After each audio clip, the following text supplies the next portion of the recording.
All right, we are back with the fully funded show where we dive into entrepreneurs, corporate folks looking to go leave their job, raising capital, real estate syndications, etc. And really excited here to have Aaron West today. Aaron, thanks for coming on. Yeah, hey, thanks for having me today. I appreciate the invite.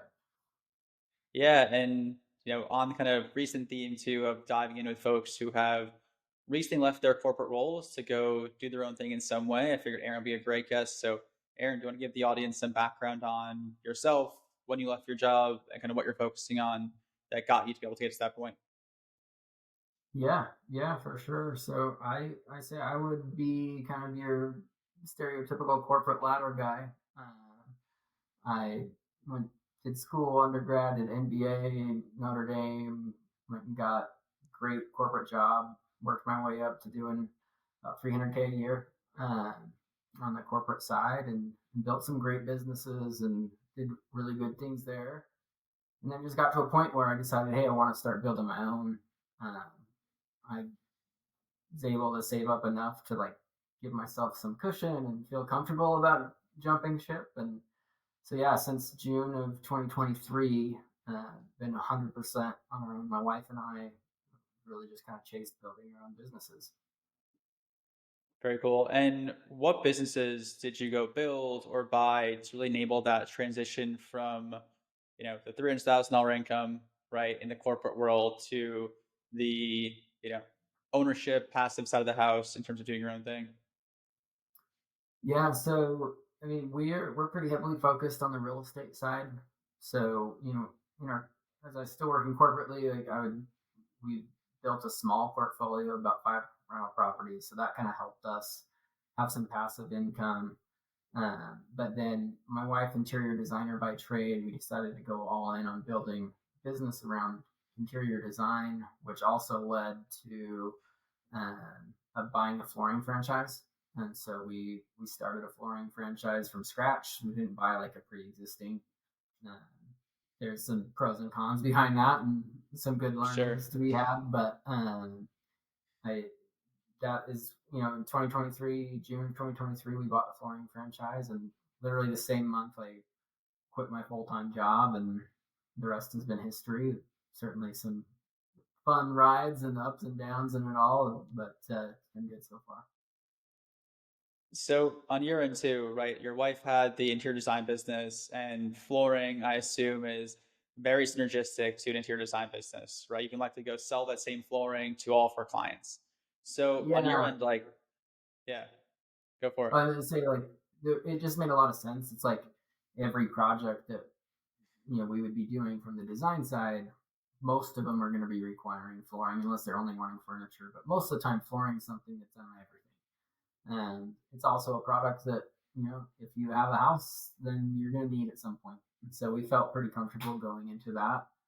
It's a crowded market. It certainly is, but we figured we could carve our little niche and be okay in it. So walk me through kind of your corporate background, what you did previously, and kind of what was that shift for you in understanding that, hey, you know what, this isn't for us long term, and those steps that you took on your end, right, your end, you with your wife to go take to say, hey, this is what we want to go do long term. What pivot did you make, and what things do you help put in place to allow yourself to kind of break free from that corporate side of the house? Understanding the passive income from a few rentals is great, but that's likely not enough to go sustain, I assume, your family kind of going forward. Yeah.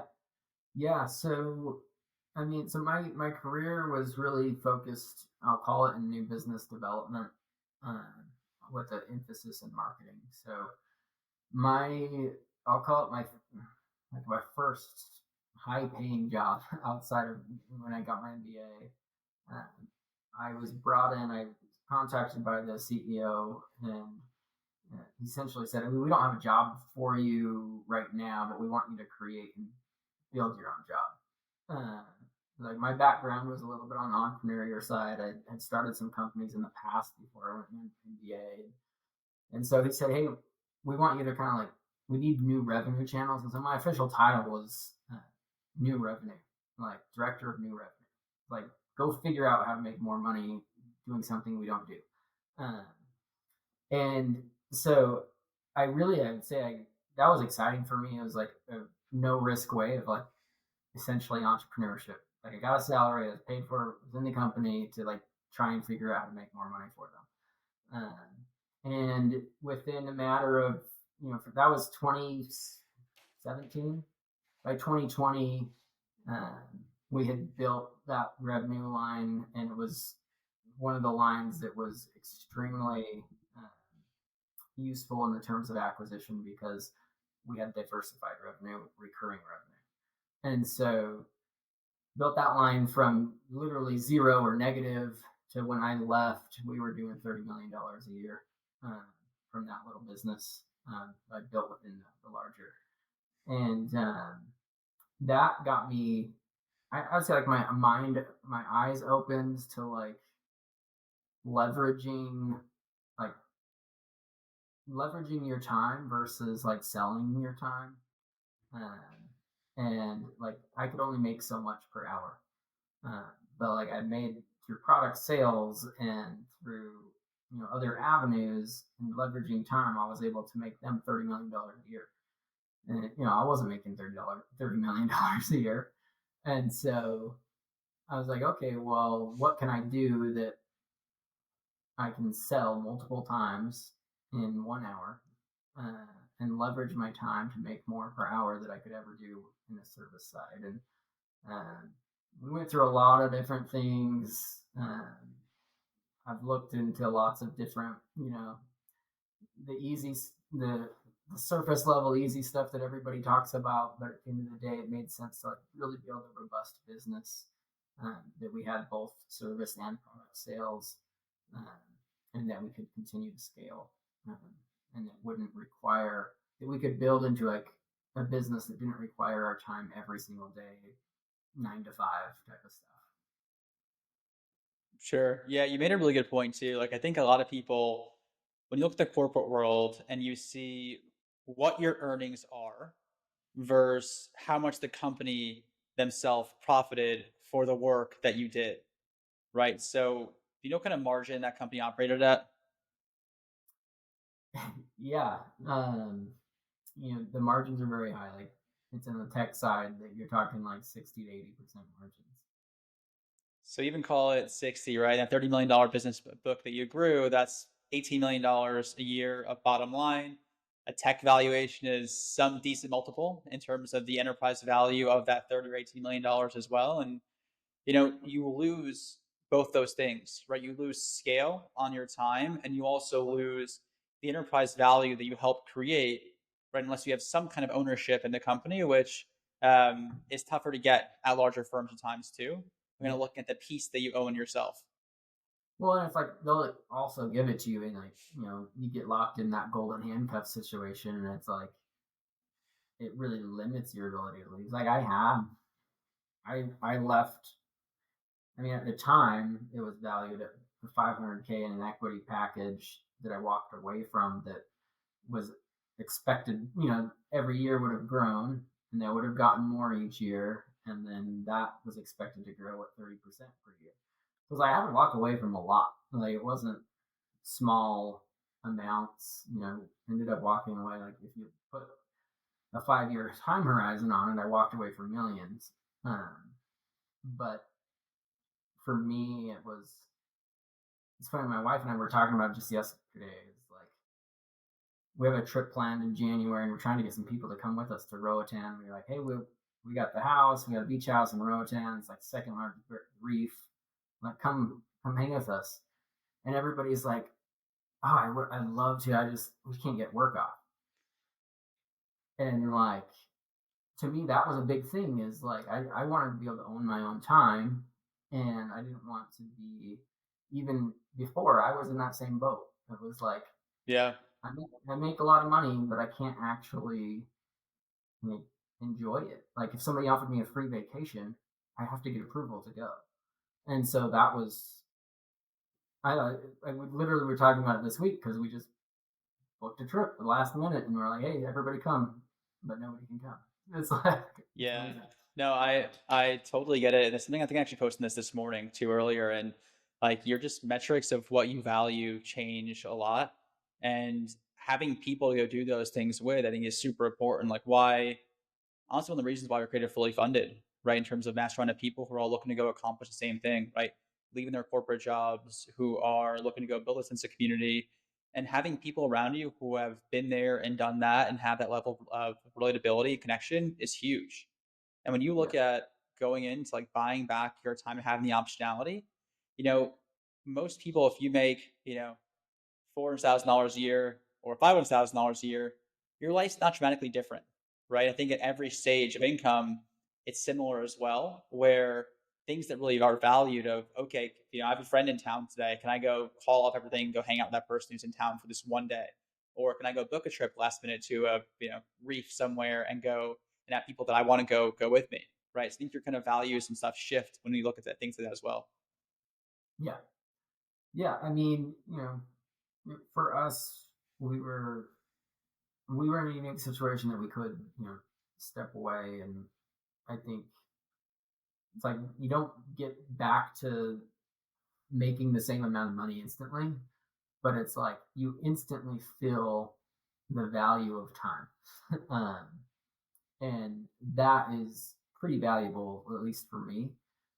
Especially I have young kids, and for me, it's like time is fleeting.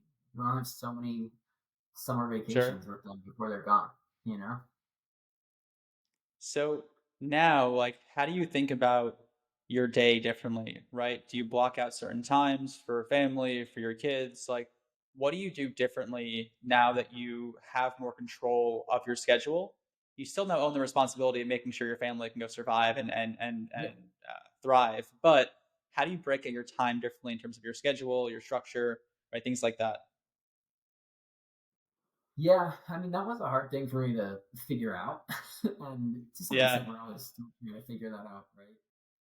At first, it was like I didn't really know how to go from a full time 60, 80 hour a week schedule to like, oh, just working 40 hours a week because that's all I need to work. Cause like, that would be nice. yeah, Like, at first, it was just like, okay, just treat this like my day job, and it is what it is. And I just have a normal schedule, but have a little bit more freedom.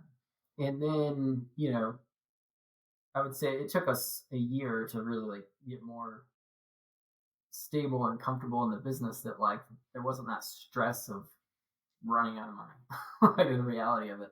Um, but I would say today is more about like what am I doing on a daily basis to like further improve my end goal, and it doesn't necessarily mean being in the office 9 to 5. I try to, at minimum, a couple times a week, have lunch with somebody, take somebody to lunch that can be a potential partner, uh, or that is in a different line of business that I can learn from. So, sure, like, just, you know, my time all of a sudden is spent on things that can add to the business in a way of a multiple versus like in a way of hourly, if that makes sense. So like, how can I level up my business? At the end of the day, like we're building a business to sell, and like the quicker we can build it up to sell it for service-based flooring businesses, basically sell for 1 to 1.5 times whatever your top line revenue is, and sure, so it's not like some tech business, but it also is pretty stable and grows along it. So like, how am I leveraging my time uh, to not waste it, basically? But also like there's certain things I would say that, and this is the first year that I've really like indulged in it, is like what are things that I have wished I could do in the past, but I just couldn't because I was beholden to a daily schedule. And so this year I got a midweek pass for snowboarding because I love snowboarding, and I used to only go on the weekends, and it sucked because it's crowded. And so now I have a day each week that, I work from this lodge at the Snow Basin, which was just rated the #1 resort in America. Like, I work from the lodge, get my computer work done as needed, and then I go do some runs. And I usually do a half day or do sometimes just 3 or 4 runs. But I can do that because I own my time and my schedule. And obviously, I still have to get work done because it's my business, but it's just the way I do it is different. And then the same, like our last minute, our friend that offered us a beach house in Roatan. We're like, hey, yeah, let's do it, and we can do that. It's fun. Yeah. Yeah, it's a huge shift. Like on my end, when I first left my corporate job as well, and it was between, can I build my company on the side and my day job, 80, 90 hours a week, most weeks. And you didn't take a step back, like, okay, I can actually be really, diligent and intentional of how my time is spent. Like similar to you with the, skiing or snowboarding, right? For me, it was like going to the gym or playing basketball, or like getting outside each day. It was just like blocked in my calendar, right? You can't Yeah, look over it. It is a hard code in my calendar where those are non-negotiables to myself of like, okay, I built this life a certain way. I have to do these things, otherwise I'm not taking advantage of it. It's also a really important thing that you nailed too is that when you're in a corporate job at times, it becomes how much did you go work versus how productive can I go be, right? Like you don't care how many hours you work right now. You really actually optimize to work less versus work more and be far more productive in those hours, right? Like what's my actual hourly rate of value creation versus just how long can I go grind in this area? yeah, yeah, absolutely. Like just jumping in on your own like breeds efficiency because it's like you don't want to like waste any time. It's like Yeah, that's time away from the gym or time away from things that you really love that you're actually effectively paying to go do. So it's like for sure. I want to make sure that I'm optimizing it for sure. So a lot of people we speak to are they buy real estate, they buy companies. It seems like you went the other route, right? You built your company from scratch. Walk us through what that was like in building the flooring company. So someone who's listening here, they say, "Hey, I'm in a position financially where I'm getting close to leaving my job. I may have some level of synergy with my contacts I have or something. I want to go build a service company versus buy one." Like what goes into that? What was the process? What would you do differently? What did you really like about doing it? And fill us in on what the whole scope was there. Yeah, I mean, so to some extent, I think there was some naive thinking in it. Just felt like, hey, I built businesses for these other companies that I've worked with. I can do it for myself. Sure, Uh, which and also just like, okay, well, the cost of entrance, building it myself, especially through a franchise versus buying a pre-built is significantly different. You're talking 50K versus $1 million, to sure, buy versus build. And so to me, I felt like, okay, well, if I spend 50K and get this franchise going, like, what does that look like? And that was me, like, just doing the math, like buying versus building in the beginning. And me, I would say naively thinking that I could do it quick. um, but I think the biggest forewarning for people that are thinking about it is like just plan to have a lot more money on the sidelines ready, right? Cash reserve than you think you need, like probably like double or triple that. Because if you're starting out fresh, because the cash flow game is real. It's like starting a company fresh and having expense against it from day one and having zero cash flow. The burn rate is something I wasn't prepared for. I mean, I would say like emotionally, like we were prepared for it like financially, but like the emotional dude. It's drama. it's a it's a big swing, right? Like if you're going Yeah, from making 25K a month, probably pretty consistently in your day job, and you now have to go feed a business potentially 25K a month, right, or yeah, 20K a month, or like whatever that looks like. There's a big emotional piece of it too, right? Where you go from just being so used to seeing the inputs every month or quarter very predictably to now you're yeah, going to, yes, you better upside and better long term potential by a long shot, but there's that mental switch you have to get through knowing that you're putting your own cash into it and it may not yeah, work out too. So, yeah, how do you, prepare for that? How do you level set in doing so? Like, these things I think people don't talk about enough as to like how do you mentally get ready to go switch that entirely. yeah, yeah. I think that was the biggest hurdle for us. It was like we had separate accounts. What we did is we said, okay, here's our savings account. This is what we live on. this is the business account, this is the business money, and like I completely separate. And we did a draw from this. It was essentially a high yield savings that we did a draw every month from. It was like our paycheck from our savings, and then the business money was its own separate thing. And like if one ran out, like I'd go find another job, I guess. But we didn't want to. We also didn't want to get stuck in a game of like feeling like we're always drawing, like putting good money after bad type of thing.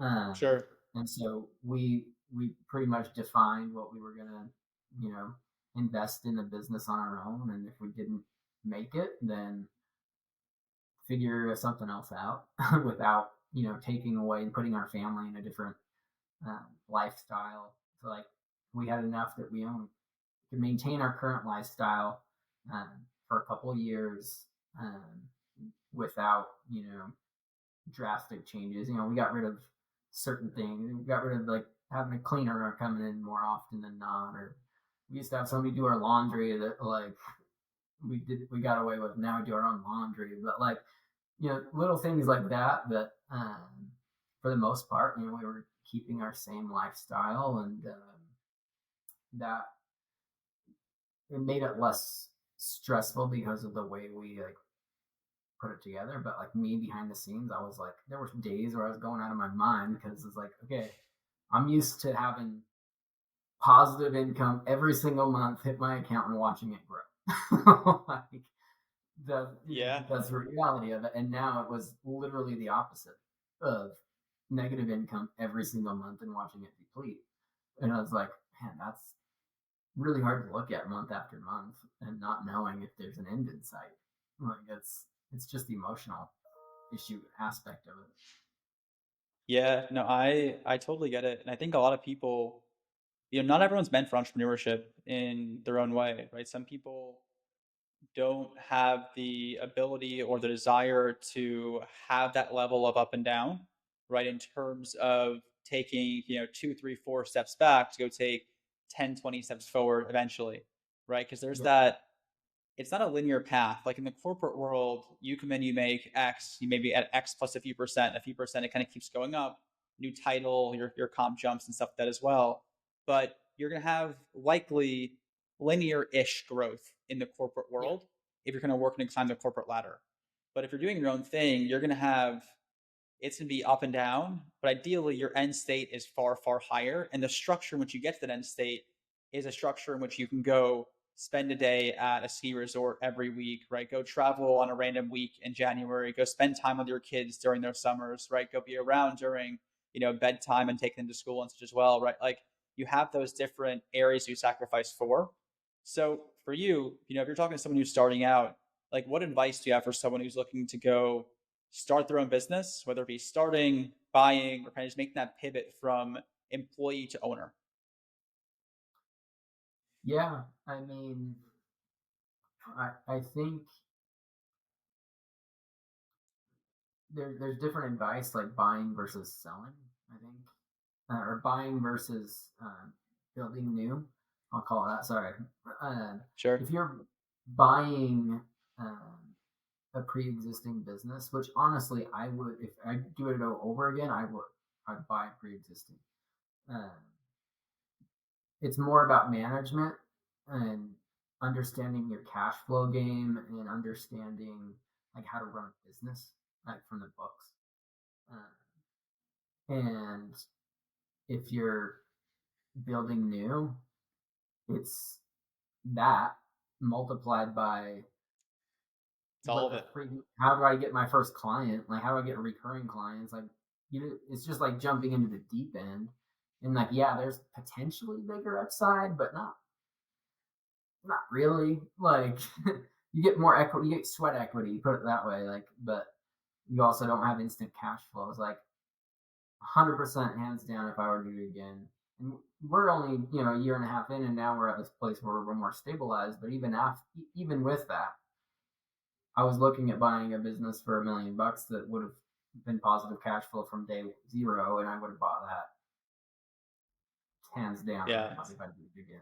So it's just I don't know. I think strongly about starting zero versus taking over what somebody already has built. Like I would have somebody caution strongly against that. And honestly, like depending on the franchise, I would caution somebody to go into a franchise versus not.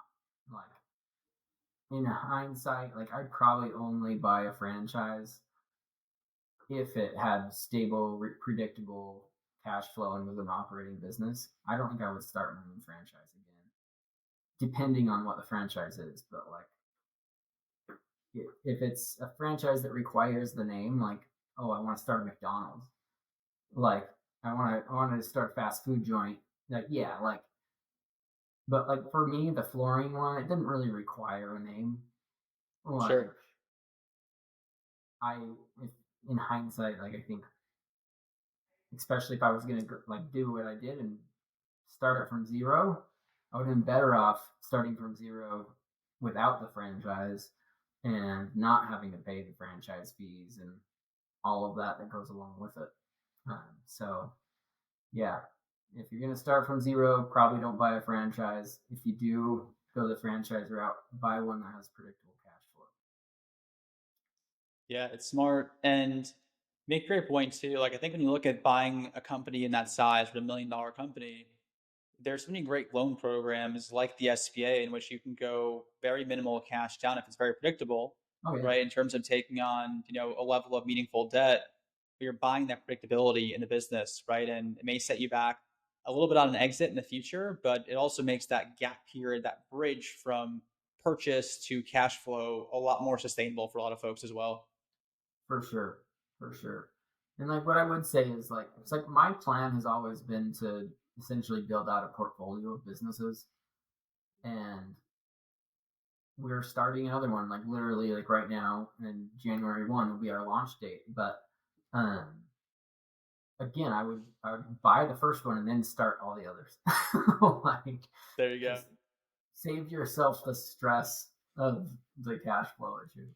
Uh, don't buy a business that has negative cash flow though. Like even if they say like, oh, it's great business, it just isn't profitable. Like I would never buy that. But Yeah. And I'd ask you for your advice before we hop off here, but I think you already gave it, right? So it's buy your first company, avoid franchise unless that franchise has a true name brand, right? Like a McDonald's. And, yeah, when you build something, you can go build from a place of strength versus building from a place of, having a limited time span for success. yeah, yeah, Cool. yeah, Aaron, absolutely. any last advice before we, hop off here for the guests looking to go break free from corporate America? Um, you know, I kind of touched on it, but just plan to have more saved on the sideline or spend more than you're planning, and uh, do it because like the reward is worth the risk. But there's a lot of stress to go through in the beginning. Sure. Cool. Aaron, thanks for coming on. Yep. Hey, thank you. We'll see you.